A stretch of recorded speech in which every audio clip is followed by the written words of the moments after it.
मोठ्याशी आदराने वागलं पाहिजे, बोललं पाहिजे. आणि आमचे हे विद्यार्थी ठरवतात की घरचा अभ्यास नियमितपणे पूर्ण करा, सकाळी लवकर उठावे, त्यानंतर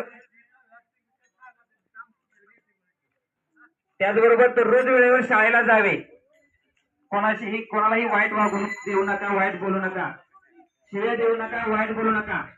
त्यानंतर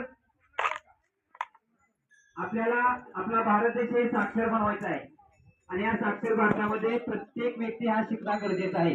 आपले आई वडील असतील, आजी आजोबा असतील, तर त्या सर्वांनी शिक्षण घेणं गरजेचं आहे. शिक्षणामध्ये माणसाच्या आयुष्यामध्ये खूप महत्व आहे. त्यामुळे नव भारत साक्षरता अभियान हाही संदेश आज आमच्या दोन्ही शाळेची मुलं देत आहेत. यामध्ये साक्षरतेचा दिवा घरोघरी लावा हा संदेश देत आहेत. एकाने शिकूया एकाला, साक्षर करूया संपूर्ण भारताला.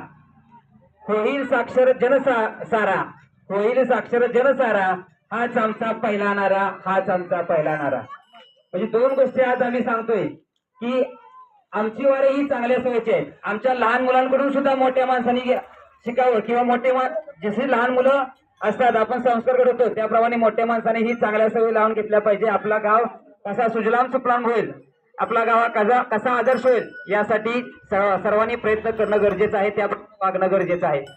त्यामुळे आपण जो संतांनी उपदेश दिलाय त्याचं पालन आपण सर्वांनी करणं गरजेचं आहे. आणि आज आपण सगळेजण ठरवूया, आमच्या मुलांनी तर ठरवलंय या वारीच्या निमित्तानं आपण चांगली सवय लावून घ्या, चांगले वळण लावून घ्या. त्यामुळं मोठ्या माणसांनाही विनंती आहे की आपण ही संतांनी जो संदेश दिलाय त्या संतांच्या संदेशाचं पालन करूया. जे संतांनी उपदेश दिलाय तो आपण आचरणात आणूया आणि आपलं गाव हा आदर्श करण्यासाठी सर्वांनी प्रयत्न करूया. तरी आपण सर्वजण ग्रामस्थ आमच्या वारीमध्ये सहभागी झाला याबद्दल पुन्हा एकदा सर्वांचा आभार व्यक्त करतो, धन्यवाद देतो. आणि येणाऱ्या काळामध्ये सुद्धा आपण सर्वांनी संतांच्या उपदेशाचं पालन करूया. सर्वांनी आता जाग्यामध्ये ज्ञानोबा तुकारामचा ठेका धरूया. आणि एक विनंती आहे सगळ्या ग्रामस्थांना की आपण एक फोटो आला, व्हिडिओ आला तर खूप छान दिसेल. कारण एवढी लोक आजूबाजूला सगळ्या बाजूला चारी बाजूला लोक आहेत, ते जर फोटोत आलं, व्हिडिओत आलं तर दिसायला पण आणखी छान दिसेल की जे बाहेर व्यक्ती आहेत, आपल्या जे आपले नातेवाईक आहेत, ग्रामस्थ आहेत, आपला लोक सहभाग किती आहे हेही आपण सगळ्यांना दाखवू शकतो. की सर्वांना विनंती की आपण फोटोमध्ये व्हिडिओमध्ये यावं. या जेवढ्या तेवढ्या या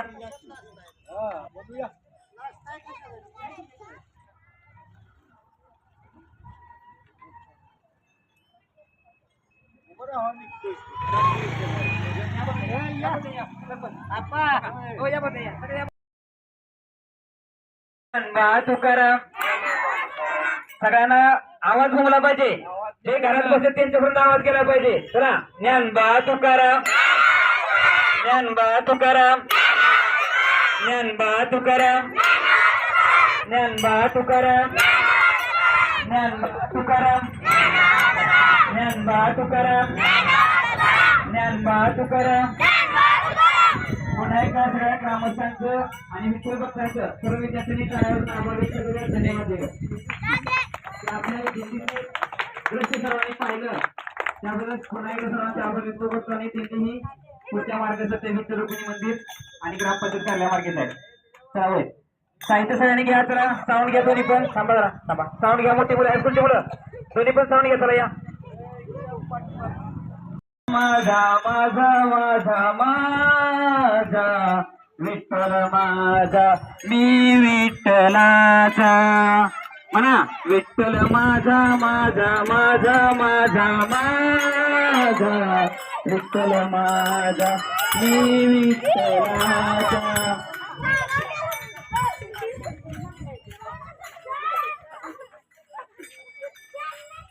ज्ञानोबा तुकाराम, ज्ञानोबा तुकाराम, ज्ञानोबा तुकाराम, ज्ञानोबा तुकाराम, ज्ञानोबा तुकाराम.